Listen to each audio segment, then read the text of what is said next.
नमस्कार दोस्तों, कैसे हैं आप? उम्मीद है बहुत अच्छे होंगे। मुद्दे की बात में एक बार फिर आपका स्वागत है। आज का मुद्दा है जनप्रतिनिधियों का स्वयं को राजा या जनता का मालिक समझना।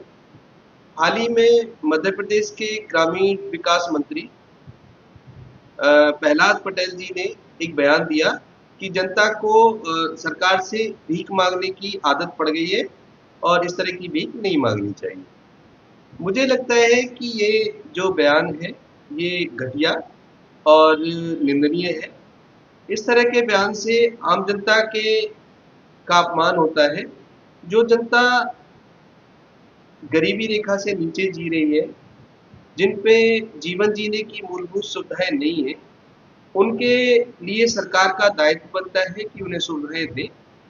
सरकार को अपने गलेबान में ढकना चाहिए कि उन्होंने जो उनकी जिम्मेदारी थी, प्रजातांत्रिक जिम्मेदारी, जिसमें लोगों को रहने के लिए मकान, खाने के लिए रोटी, कपड़ा और शिक्षा, स्वास्थ्य की जो मूलभूत सुविधाएं हैं, वो उन्होंने पूरी कर दी हैं। अगर उन्होंने पूरी कर दी हैं, तो फिर इस तरह का बयान देना उचित है। फिर भी अगर उन्होंने इस तरह की सुविधाएं नहीं दे रखी हैं और 50-60% जनता जो है अभी भी इस तरह की सुविधाओं से वंचित है, तो इस तरह का बयान मुझे लगता है कि उन्हें नहीं देना चाहिए था।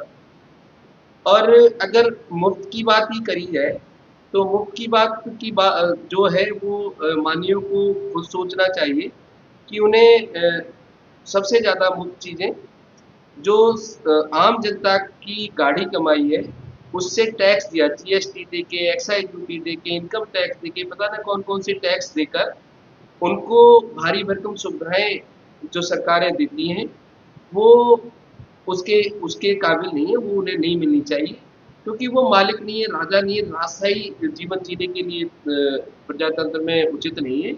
उन्हें सेवा करने के लिए दिया है, मानदेय मिल सकता है, लेकिन क्या 2-2 3-3 पेंशन जो उन्हें मिल रही है, वाहन आने-जाने के लिए, मोबाइल चार्जिंग के लिए, टेलीफ़ोन के लिए और दुनिया भर की रहने के लिए उन्हें मकान मिला हुआ है, कोठियाँ मिली हुई हैं। ये सब जो सुविधाएँ हैं, वो इस तरह के जो माननीय हैं, उन्हें उस पर विचार करना चाहिए और उनको त्यागना चाहिए। पहले उन्हें जनता के सामने उदाहरण तो पेश करें कि वो इस तरह की सुविधाएँ न दें। ऐसे माननीयों पर सुरक्षा के लिए बहुत भारी भरकम रकम खर्च होती है। तो ये जो मानसिकता है, राजशाही मानसिकता, मालिक बनने की मानसिकता, ये खत्म होनी चाहिए। मुझे लगता है कि जनता को इसका विरोध करना चाहिए और जनता को खड़े होकर इस तरह की सुविधाएं इन लोगों से छीनने की मांग की जानी चाहिए। इनको जो बेमतलब की सुरक्षाएं हैं, बेमतलब की सुविधाएं हैं, वो बंद करनी चाहिए। जायज़-जायज़ सुविधाएं और जायज़-जायज़ मानदेय होना चाहिए।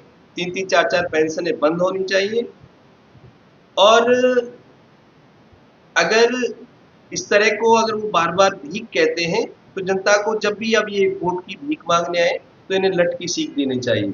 आपको क्या लगता है कि ऐसे नेता जो जनता का बार-बार अपमान करते हैं, उन्हें चुनाव लड़ने, चुनाव जीतने का अधिकार है, वोट लेने का अधिकार है।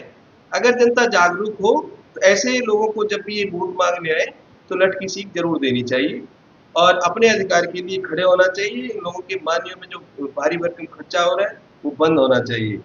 अगर आपको ये मुद्दा जायज़ लगता है, तो वीडियो को शेयर कीजिए और इस तरह के बयानों के लिए क्या किया जाए और इनको क्या सीख दी जाए, वो आप कमेंट करके बता सकते हैं और हमारे उत्साह को बढ़ाने के लिए लाइक भी कर सकते हैं। धन्यवाद।